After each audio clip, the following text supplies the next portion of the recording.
Sa pinakailalim ng makulay at mataong lungsod ng Napoli, Italy, may mga daang lagusan sa ilalim ng lupa, ang catacombs na pinaglibingan, taguan at kanlungan ng mga lihim na mas matanda pa sa kasaysayan ng Europa. Mahigit 1,000 taon na ng mga buto, bungo at sirang altar ang nakatago sa ilalim ng mga kalye, ngunit dumadami pa rin ang kwento ng ligaw na kaluluwa, nabubuhay na patay at nilalang na walang katauhan na gumagala sa kadiliman. Isang tag-init ng Agosto, 4 na magkaibigang sina Stefano, Marco, Isabela at Giulia ang nagpasyang sumubok ng gabing tour sa catacombs. Sabi ng guide, bawal mag-ingay, bawal maghiwalay at bawal tumingin ng masyadong matagal sa altar ng mga pinagsumpaang kaluluwa. Pero ang mga bata, naniniwala lang na takutan at adventure lang ito. Walang dapat ikatakot hanggat narating nila ang pinakamalalim at pinakadayuhang bahagi ng catacomb. Pagbungad nila, sumalubong ang malamig at basang hangin, tila may bumubulong mula sa gilid ng bato. Mahina ang ilaw ng mga headlamp nila, umaabot lang sa mga balantok na sulok at butas. Sa bawat hakbang, may naririnig silang tila yakap ng mga binti, kaluskos ng mga galamay, at awit na sadyang mababat parang hindi para sa pandinig ng tao.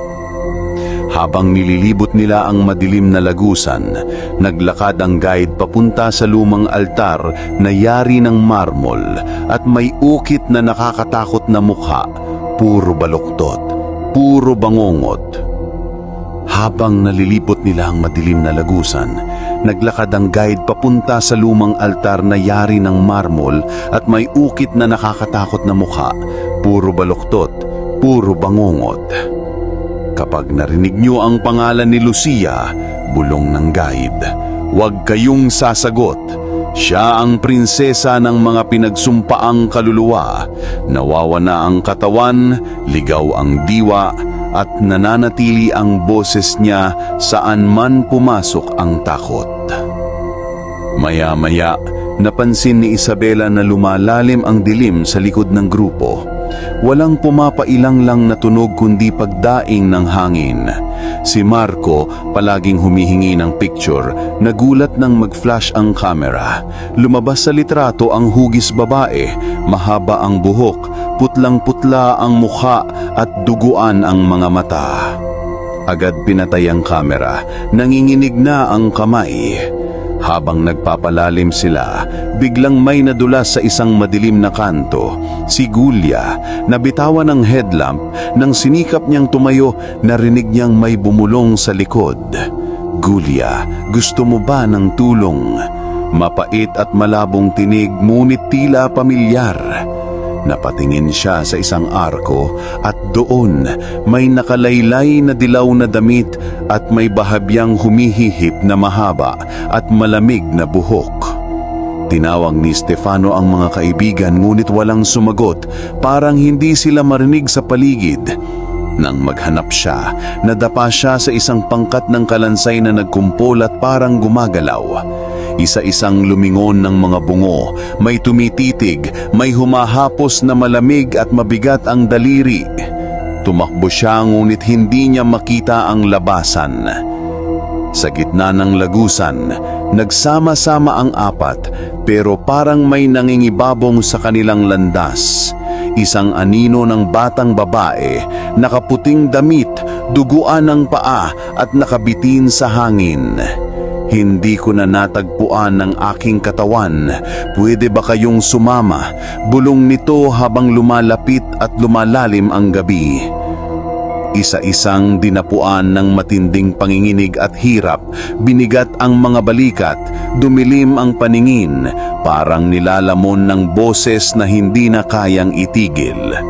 Sa bawat sulok ng katakomb, sumulpot ang mga naiwan, mga bungo na may itim na mata, kamay na humahapos mula sa bato at mga boses na bumubulong ng pangalan nilang apat, parang dinudurog ang diwa at bumabalot ng sumpa.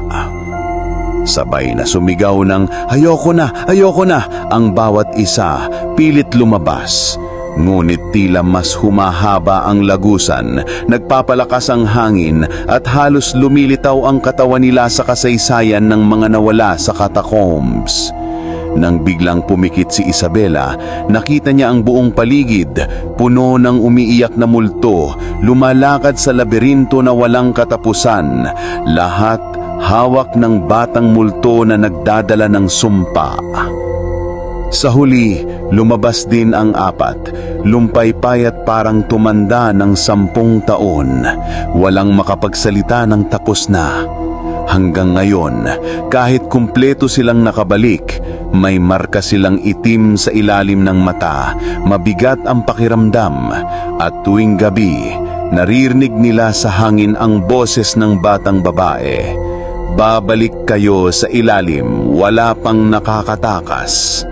At sa Napoli, bawat turista at lokal, tuwing sumasapit ang dilim, nagtatakip sila ng salamin sa bintana at pinto dahil minsan may multong dumadaan na nagdadala ng sumpa mula sa kailaliman.